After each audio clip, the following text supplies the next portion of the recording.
guest. Is this Lisa? Are you there?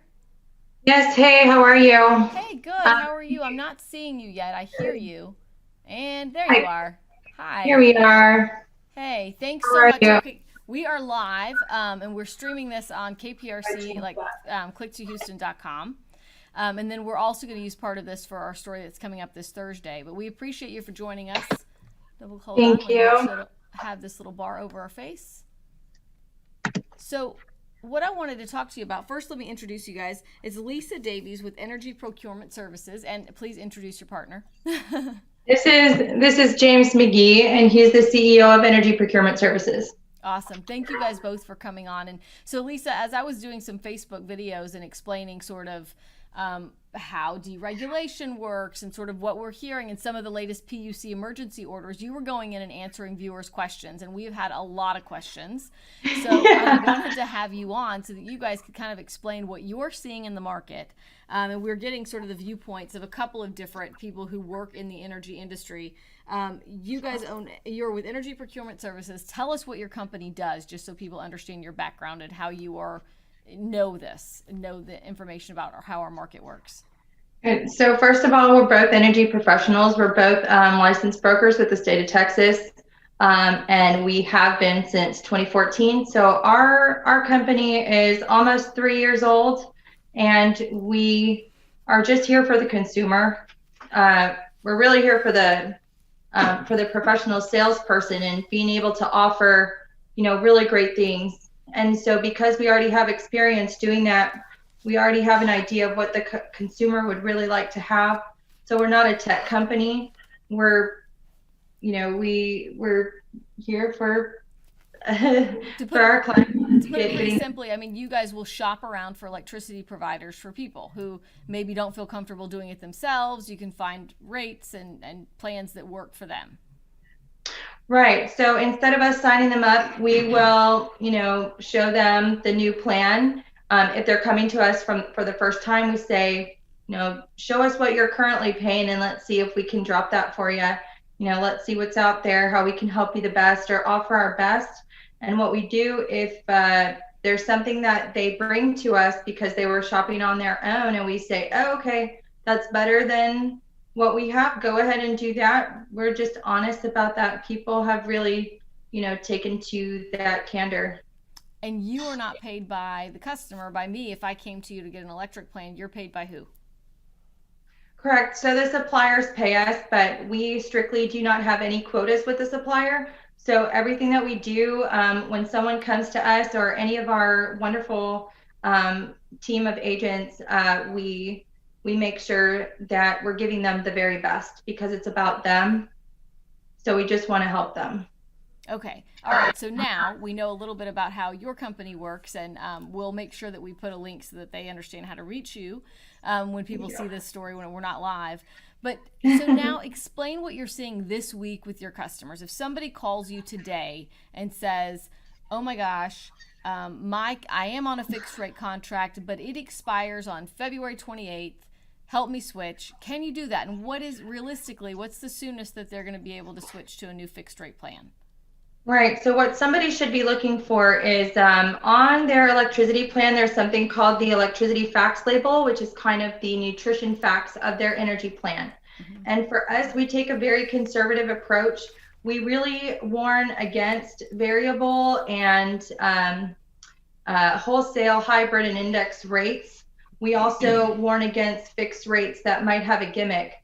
And when I say gimmick, I mean like free nights and weekends or free pass. And they're seeing all these kind of wonderful plans and they feel like they're really winning. But at the end of the day, it's not saving them money, or they choose something on the Power to Choose site that might not be the best for them. But if they come and ask us, we're honest about it. If that, is going to be something low for their usage. So we tend to stick with very, very low rates, and then the supply charge with no additional fees.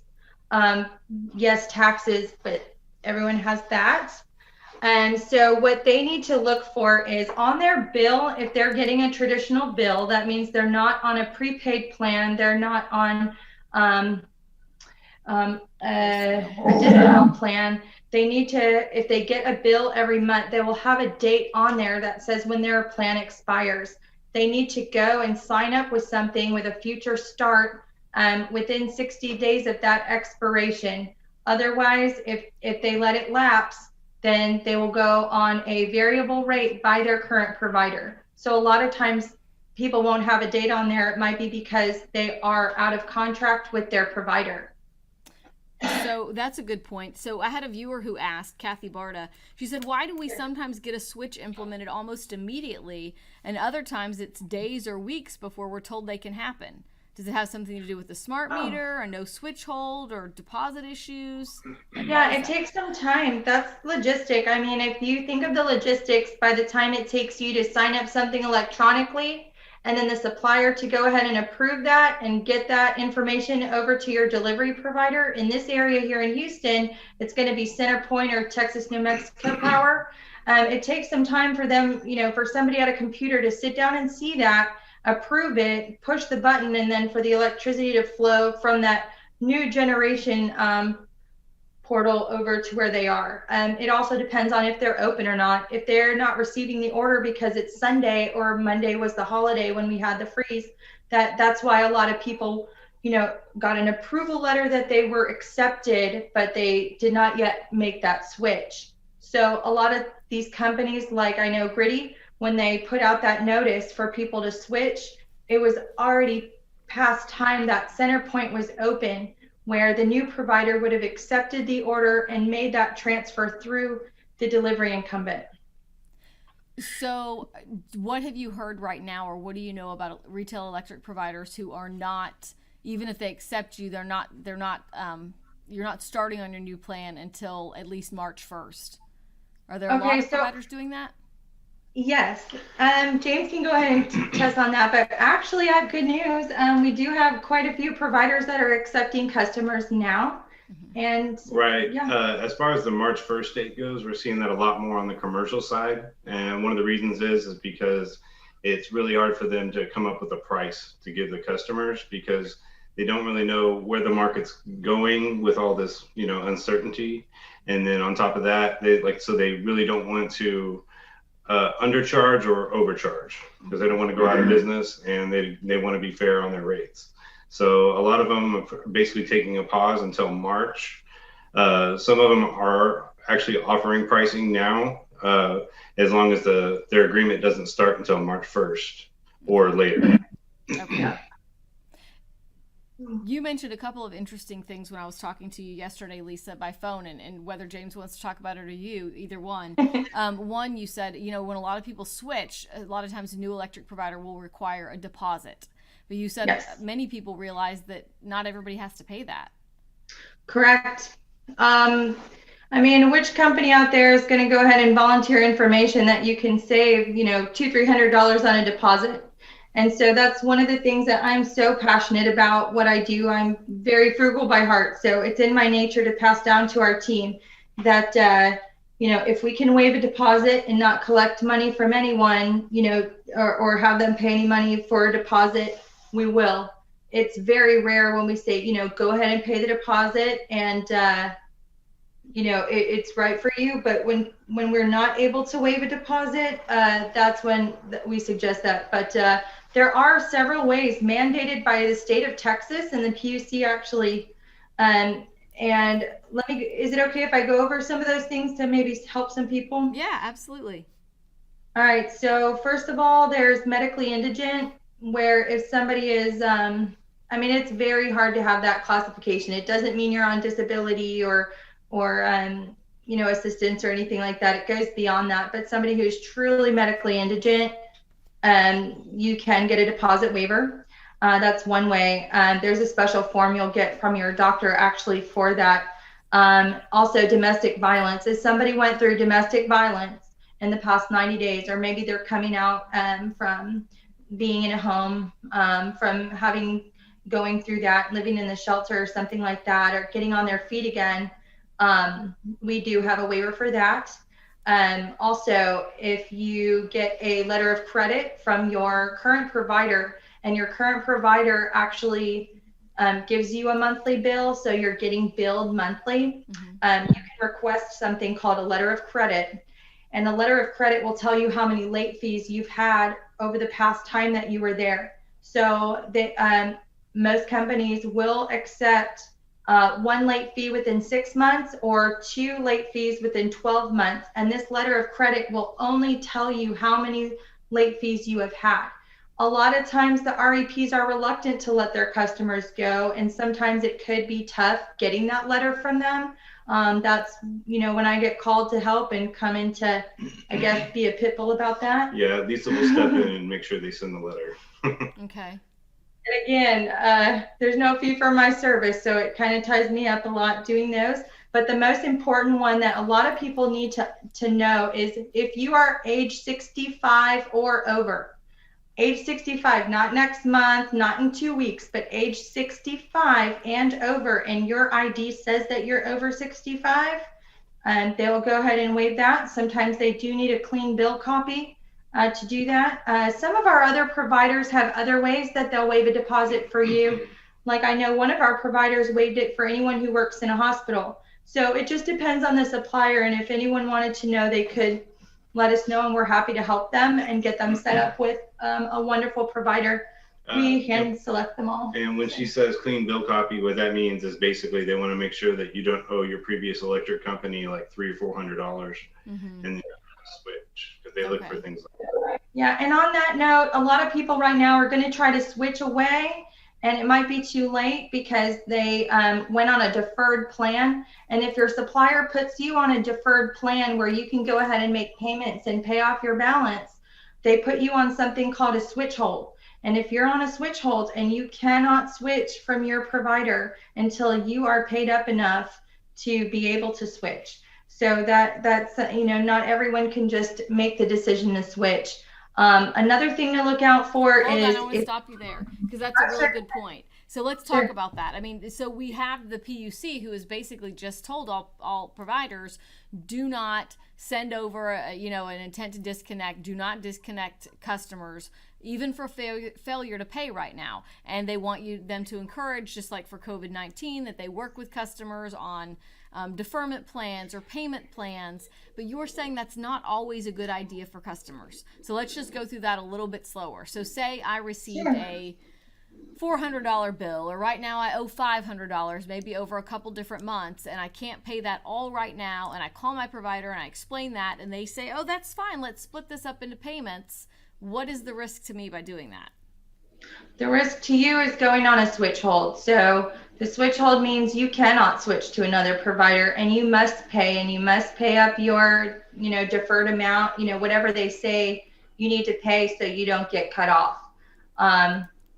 And I think that a lot of times, unfortunately, in those companies, a lot of people don't pay a light bill, or they might not understand what somebody is going through.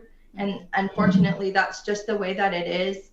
There are a lot of wonderful assistance places out there where people can get assistance to pay this off. But if you're very angry at your company for charging you that, it's so sad.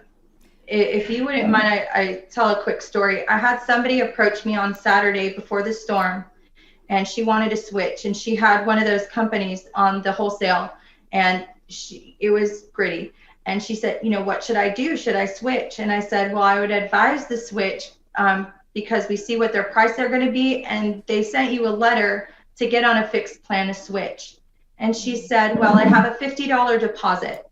And I said, well, honestly, hun, right now before Centerpoint closes, you want to think about that. She said, okay, let me go ahead and check it over with my husband. Let me talk it over with him and see what he says. And I didn't hear from her again. She came to me on Tuesday after the freeze, and she was very upset that it was $2,273 for her bill and what I can do to help her. And she was like kicking herself. I should have just paid that $50. And I said, yeah. She goes, I hate to ask, but what would my bill have been on the rate that I would have chosen? And I said, well, unfortunately, sweetie, with your usage, your bill would have been about $27.57. So she would have been out $75 and instead of $2,200. So it's been frustrating for us because we hurt when people have to pay stuff like that.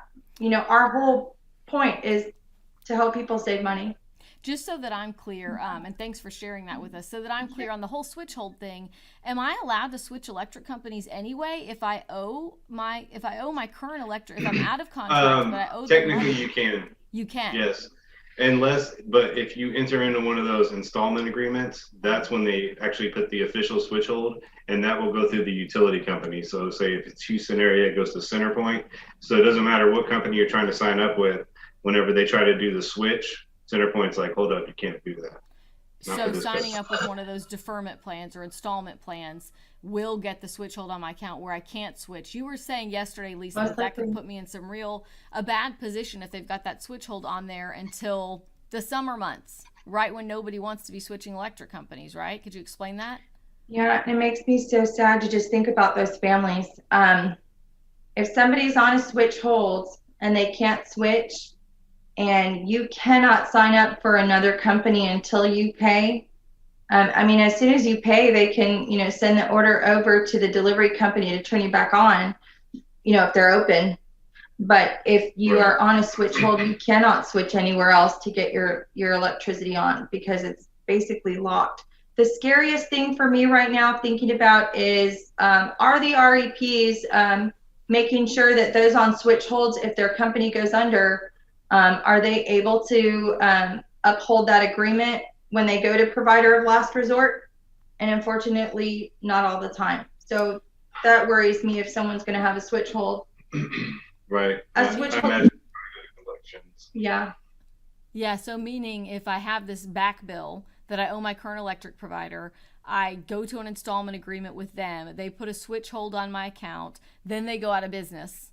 And then I have the switch hold on my account. Can I get switched to the pole or to the provider of last resort? Or you're saying you don't even know if I could get switched? In that case, you would definitely get switched to the Polar. But if you had that switch hold on your account, you might not be able to switch away from the Polar. So you would be stuck with that company. So you could always, if you go to the Polar, you can always get on one of their rates. Mm-hmm. But normally those are the larger companies, and they don't always have the best rates. So that's not necessarily the company you want to get stuck with. As of this weekend, we were looking at the provider of last resort. The only one in our area this weekend was Reliant Energy.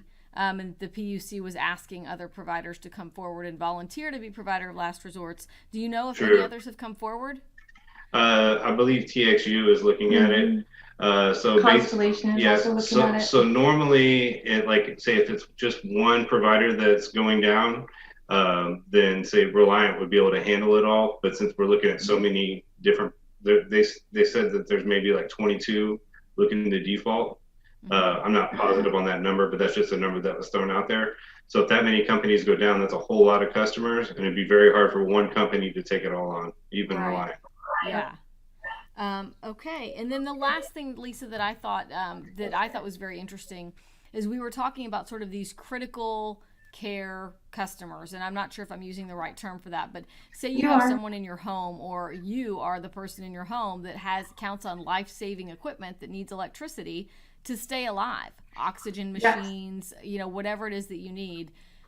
Those customers could have been on this list from CenterPoint that is basically a do not disconnect, and they would not turn off your power. But a lot of people don't know that even exists. Correct. So this is something that everyone should talk to their doctor about, because they're the ones that can fill out that form. And it will not matter what supplier you go with, because this again is on that delivery side. A lot of people try to pick plans that don't have CenterPoint charges, but really they need to know that CenterPoint is who mans the lines and gets you turned on around here, unless you are in a regulated area, unless you are an Encore AEP or TNMP. So make sure you know which deliveries company is yours.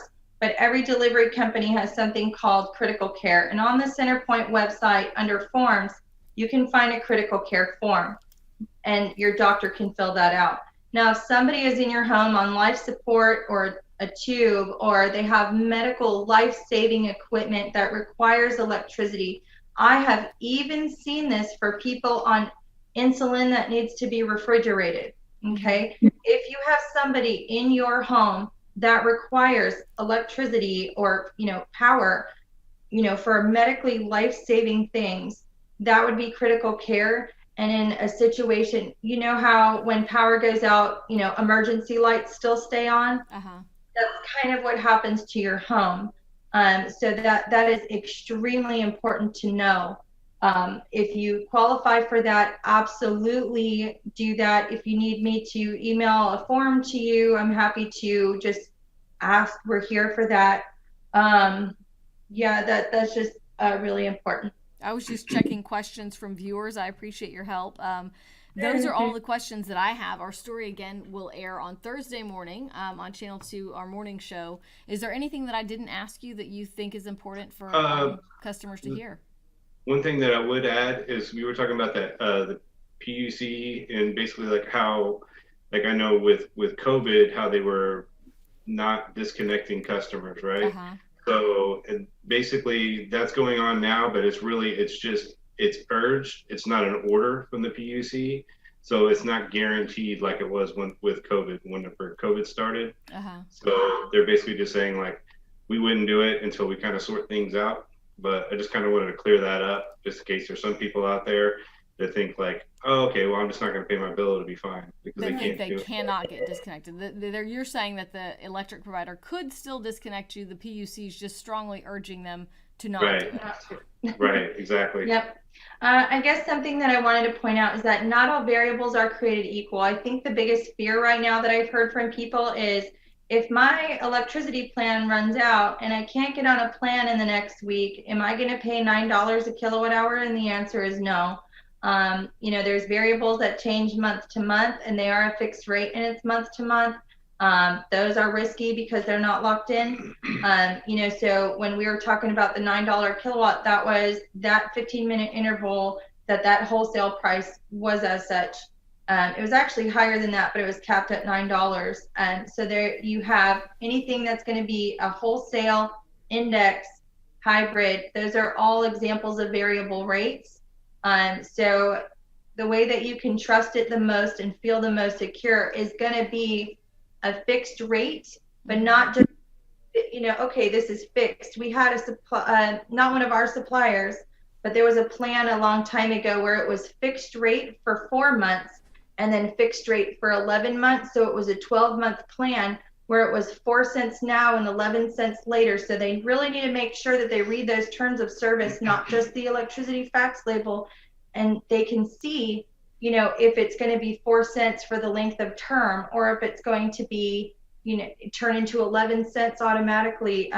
We just want to make sure that, people know that's just not the kind of plans that we recommend at all, but they need to know if it's a gimmicky plan or not. Right. Another really popular plan out there that's a gimmick would be what we call tiered plans. So say, for instance, they charge you a certain rate for all the kilowatts you use up to 1,000, and then the rate changes between like 1,000 and 2,000, and then anything over 2,000 might be more than that. Right. Because if you're just glancing through a list of plans, then you pick the lowest one, and you don't read the fine print, then all of a sudden you get your bill and you're like, what happened?